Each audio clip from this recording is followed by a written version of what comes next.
welcome to the channel, guys. My name is Nassan Okean. Alright, in today's video I'm going to be showing you guys how I edit or how to edit Instagram posts. So I'm already in Lightroom Mobile. That's the only app I'm going to be using for this video. If you have the full version of Lightroom Mobile, this is going to make the tutorial a lot easier for you. If you don't, you can also use Snapseed to make the local adjustments, then bring it over to Lightroom Mobile. If you don't know how to use Snapseed, I'm going to also do a tutorial on Snapseed, how to use Snapseed. So go ahead and launch Lightroom Mobile, load up the image you want to use. This is the image I'm using. So I would have naturally applied the preset for this image, but since I'm doing a tutorial for you guys, I'm going to edit this photo from scratch. First thing I usually do are my local adjustments. Now, whenever you're watching a tutorial on YouTube, it's important to note that the local adjustment for each photo is different. This photo that I took seems to be fairly balanced. It's a bit underexposed, but it's okay. If you shoot a photo that's overexposed, it's gonna be different. The local adjustment for the lighting are gonna be different. So instead of starting with the light parameters, I'm gonna go into the tone curve. I'm currently in the blue channel. I don't want to start with that, so I'm gonna start with the RGB curve. Now, one of the things I like to do sometimes is I like to bring the highlights down, always keeping midpoint where it should be, and bring the shadows up a bit. Simple. Probably can crush the blacks for this image just a bit.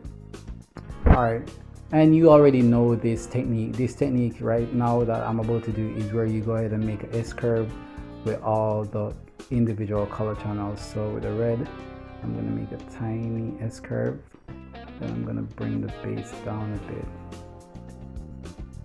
I'm going to try and replicate that with the green. So it should be a tiny S and the base should be the deepest.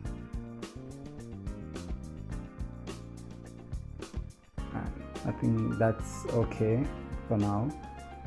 I'm going to push the highlights a bit more. Now for the blue, I'm gonna do something a bit different for the blue. I'm gonna add some yellows to the midtone, and then I do it. So the difference with the blue is at the midtone, which is the point I made at the center, I brought that down, which adds more yellows to that point, since yellow is the opposite of blue. Let me try and balance this out, and there we go. From this point on, now I can make my local adjustments. So I'm gonna go ahead and do that now.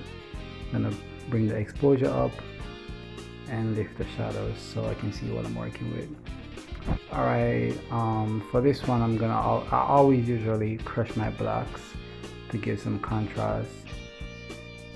I don't think I need to really trouble the contrast. I think plus 13 is good for the contrast. Highlights, bring those down. White just a bit.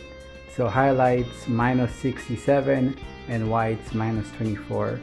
I'm going to switch over to my HSL sliders and I'm going to start adjusting the channels. So I don't usually start with the reds. I usually start with like the greens and the yellows. I like to bring my yellows over a bit to the orange side and my greens to the teal side. Just bring the saturation up in the yellows and the brightness also. So since she's in a red dress, it's a really good complementary color for the green. So I want those greens to be obviously green and not really like this. And I don't want to push the yellows too far. Actually, I think it looks okay like that. Alright, I'm gonna work with this. Now, I shot this photo fairly flat, so I'm gonna go in and I'm gonna bring some saturation into the skin so that we don't lose it. This might be different for your image if you don't shoot as flat as I do. You could also go ahead and lift the luminance of the skin to around plus 15 and the hue over about plus 4. Alright, I think that's looking good so far. Here's the before and after. Next, I'm gonna go in and add some temperature, probably around 8. I think I like that. Tint around 4. I think that's good. I'm gonna bring the exposure up a bit again. That's a bit too far. I think right there is good. Alright, I'm gonna try something. I'm gonna go to the greens and I'm gonna bring the luminance down a bit and give it some more saturation. Alright, the skins, bring it up a bit. I think that looks really good at this point. Now, usually you can go in and add other parameters like the texture. I usually bring this up, bring the clarity down, and there we go. If you have the full version of Lightroom like I do, I'm going to show you guys some tips to make your photos actually pop more. So these here is at the top right here where you see the sky. You can go in and make local adjustments. So I'm going to use a oval here, bring the exposure up and warm it up with the temperature a bit.